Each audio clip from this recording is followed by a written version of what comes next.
Hey, welcome back. Today we're going to be talking about new information about changes coming to Wrath of the Lich King Classic. But first, we're doing a special Wrath of the Lich King beta key giveaway soon. So if you want to be entered for a chance to win, make sure you like this video and you are subscribed to the channel for when we start giving them away to subscribers only. All right, first things first, Dungeon Finder, as we know it, will not be in Wrath. This is basically confirmed at this point. In an interview this week, we heard from the man himself, Brian Birmingham, that they will not be Dungeon Finder in Wrath Classic, but they're still putting a tool together that won't sacrifice our treasured human-to-human interaction. The new tool will be similar to modern World of Warcraft's Premade Group Finder and Burning Crusade Classics looking for group tool for inspiration and ideas. It seems that the main idea why Blizzard doesn't want Dungeon Finder is that you're unlikely to see your group mates again, which makes the interaction feel transactional and invites negative behavior. Now, if you've ever used the Burning Crusade Classic Group Finder, you know that pretty much nobody is using it. And Blizzard is aware of this, and they are looking to basically take that tool and make it more enticing by improving the interface and by adding an incentive to try it. Sounds to me like Dungeon Finder, but with more steps. So I don't know really exactly what Blizzard's thinking here, why they don't just give us Dungeon Finder, but you know, that's sort of where they're at right now. The Perky Pug, which was originally awarded for, through an achievement using the random Dungeon Finder, is now going to be achievable through an in-game activity related to grouping up, just like he was originally. So everyone was worried about the Perky Pug, with the removal of random Dungeon Finder, but he will be in the game and he will be achievable. All right, number two, the second shocking change coming to Wrath of the Lich King Classic is the change of raid lockouts. Now, raid lockouts changes have been discussed previously, and now we have a little bit more information. Now, for example, right now, Blizzard is trying to tackle the number of required runs a player might feel obligated to do once heroic raids are available. For example, Trial of the Crusader could be run 4 times in a week, both 10 and 25 man normal and heroic.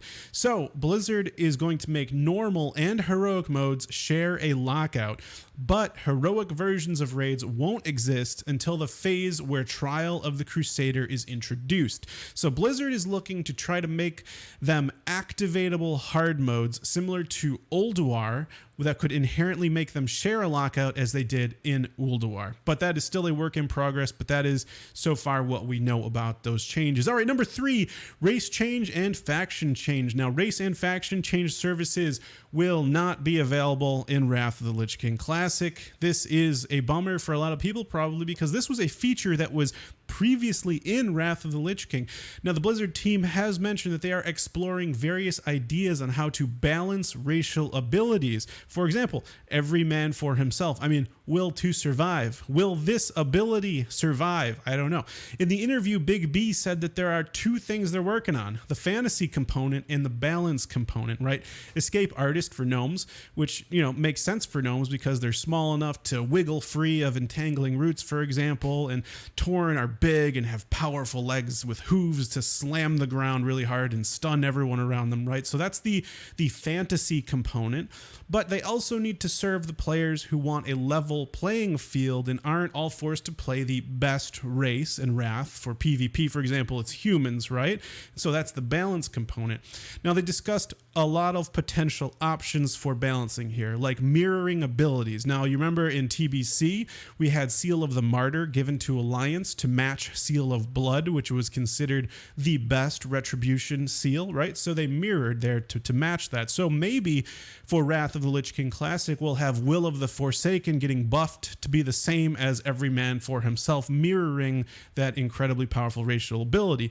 They also are considering just letting you choose any racials you want in the arena. So each game could be different, right? That's an insane idea, but they threw that out there. And even just removing racials in arenas entirely. So the verdict is still up in the air.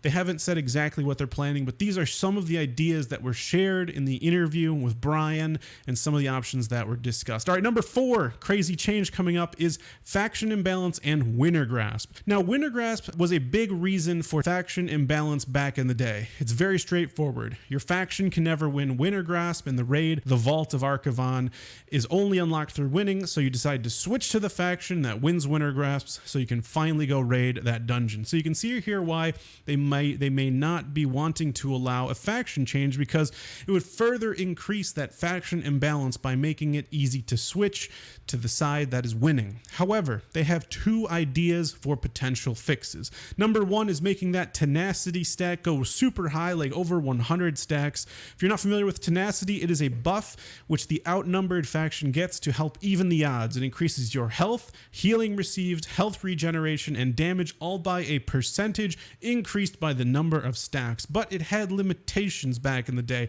However, if it had unlimited stacks, you'd get a situation where the one guy who plays the opposing faction on your server is basically a freaking raid boss, which could get interesting. I mean, defend the keep from the one dude. It's like that one South Park episode with the no life guy. How can you kill that which has no life? I mean, this could be somewhat interesting, honestly, but I don't know how they would possibly balance that. If maybe they're going to be unkillable. Who knows? You have to balance the tenacity stacks. It's hilarious. But number two, which is a huge potential fix that I actually kind of like, is adding a back door into the Vault of Archivon for the faction that doesn't own Winter Grasp to still get access to the raid.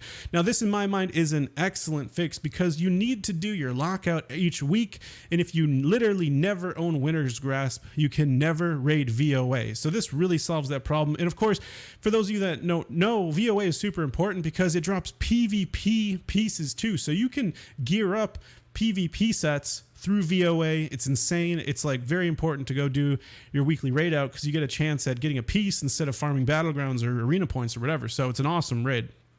All right, so that's what we know about faction imbalance and Winter Grasp changes. Moving on to number five. Number five, we have pre-nerf and post-nerf boss encounters. Blizzard has stated explicitly that this will not be a thing in Wrath of the Lich King Classic. Now in TBC, we had pre-nerf SSC, we had pre-nerf TK, and of course now we are going through pre-nerf Sunwell right now. We also, though, did not have pre-nerf Hyjal and BT. I'm still a little salty about that, you know. I don't know if you saw my other video, but I talked about how those encounters were super hard, but it was mostly because it was kind of buggy, but whatever. All right, anyways, those encounters that were nerfed were deliberately nerfed to allow players to experience the content that weren't able to do it and to allow them to catch up to where everyone else is. Now in Wrath, there aren't very many examples of these. However, Blizzard is looking forward to the original progressive nerf aura that got stronger each week in Icecrown Citadel. You could talk to an NPC to remove the progressive nerf aura entirely, and Blizzard is thinking about making the number of stacks selectable, so if your group wants to try it with a little less of a nerf each week, you can tune it yourself, and over time, you know, eventually work it up to the most powerful form. All right, number six, this one is crazy, I think super important, is the dual talent specialization restrictions. Now, dual talent specialization, they talked about it, everyone loves it. They were saying, you know, they were thinking potentially, let's make it only usable while in a rested area. Maybe you have to use Tome of Clear Mind in order to activate your other spec, or perhaps it cannot even be used within dungeons. However, none of those will make it to launch.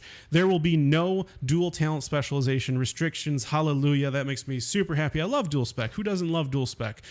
You already can't do it in combat. It already drains all resources. You can't do it in a BG or an arena, and it also has a cast time, so you can't just instantly switch specializations. These current restrictions are going to make it to launch. That's how it was back in the day, and thankfully that is how it is going to be in Wrath of the Lich King Classic. All right, number seven, the final major change is to PvP and arena. Lots of potential changes coming to the Ring of Valor. This is the sort of absurd arena with nearly no line of sight blockers. There's flame walls, pillars that raise and lower, and Blizzard was thinking to basically perhaps let's launch it with the pillars always up. Let's remove the flame walls. But they also were saying they want to make the first arena season of Wrath to be zany. And I quote, "We like the idea that the first season might be zany while other seasons get more serious. Thinking things like banned items will be allowed the first season, have Ring of Valor in full swing, pillars going up and down, flame walls appearing and disappearing, etc." Now, this is all very interesting to me, but none of it truly matters if you haven't decided what class to play yet. So click the video above me and check out my comprehensive class picking guide for Wrath Classic next. I'll see you there. Take care.